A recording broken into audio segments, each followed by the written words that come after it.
La paramita de la générosité.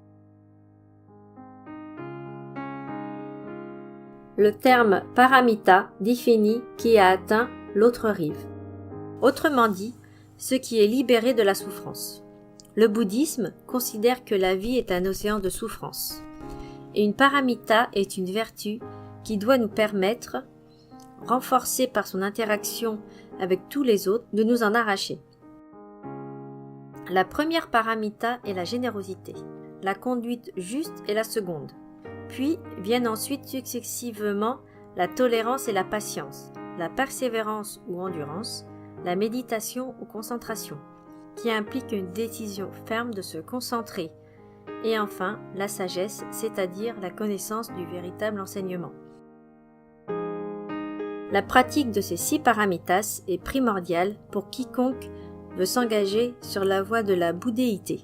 Sans elle, l'état de Bouddha ou même simplement l'illumination sont des objectifs définitivement inaccessibles. La paramita de la générosité. La générosité est un acte que l'on peut décomposer en 3 aspects. Ce que je peux donner, ce que l'objet peut apporter et celui que peut recevoir cet objet. Le sutra 心地观经 évoque ainsi cette question de la générosité. Il existe, dit-on, celui qui est capable de donner, ce qui est donné et celui qui le reçoit. Mais en vérité, qu'il s'agisse du passé, du présent ou de l'avenir, une seule chose existe en chacun de nous, le vrai moi.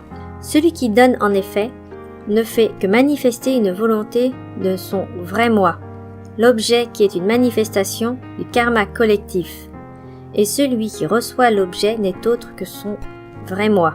Or, s'il n'y a partout que le vrai moi, celui-ci n'a rien pu perdre ou obtenir. Moi-même, je suis resté aujourd'hui au sein de ce vrai cœur qui est plus grand que tout. Celui qui comprend cette vérité, sa compréhension est la plus belle offrande qu'il puisse faire à tous les Bouddhas. La générosité véritable, celle qui anime les bodhisattvas, consiste dans des dons inconditionnels qui peuvent aller jusqu'au sacrifice. La générosité se décline de diverses manières. Auprès de nos parents, il n'y a pas vraiment de générosité si nous n'aidons pas en priorité nos parents alors qu'ils ont besoin de notre soutien. Dans l'humilité, celui qui donne avec un sentiment de supériorité, son don est enrayé par son orgueil, il n'est pas authentique. Auprès des maîtres spirituels, dont il faut respecter la personne, bien qu'il ne soit pas attendu de nous que nous croyons tout ce qu'ils disent sans y avoir réfléchi avec soin. En aidant les animaux, ce qui justifie l'exigence du végétarisme dans le bouddhisme.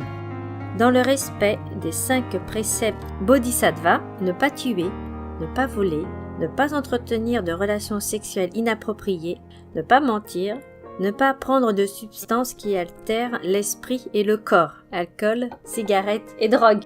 Dans le fait de ne pas se mettre en colère. La générosité est comparable au fait de planter un arbre, celui qui fait un acte généreux sème une graine, qu'il fera germer ensuite et grandir à mesure qu'il sera généreux. En revanche, celui qui a peu pratiqué la générosité par le passé rencontrera de nombreux obstacles dans son existence, et la concentration, c'est-à-dire sa résolution à agir de telle ou telle manière, et la sagesse lui seront difficilement accessibles. La générosité s'exerce à 3 niveaux, nous pouvons aider tout d'abord sur le plan matériel, dons d'argent, de biens, de nourriture. Même une humble contribution peut avoir des conséquences considérables.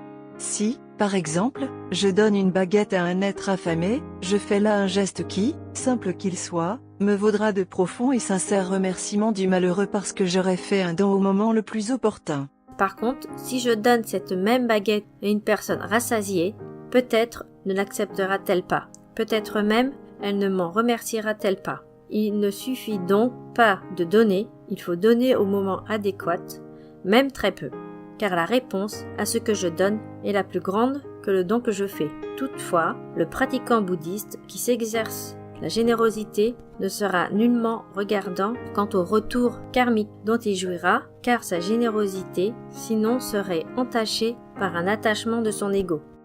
Par ailleurs, la générosité vraie est dépourvu de toute forme de discrimination et considère chacun avec la même équité. Néanmoins, il faut s'abstenir de donner de l'argent à toute forme de projet qui, au nom du bouddhisme, vise à entretenir une vision erronée du bouddhisme. Ces visions erronées sont celles de l'éternalisme, qui croit dans l'éternité de la conscience mentale et affirme que l'esprit est tout et que nous devenons ce que nous pensons. Du nihilisme, qui se figure que la mort est la fin de toute existence, et du tantrisme, qui, entre autres choses, exige, pour devenir un Bouddha, un acte sexuel, théorie qui, naturellement, est une porte ouverte à toutes sortes d'abus sexuels. Le fait donc de financer des projets pseudo-bouddhistes entraîne pour le donateur des karmas négatifs.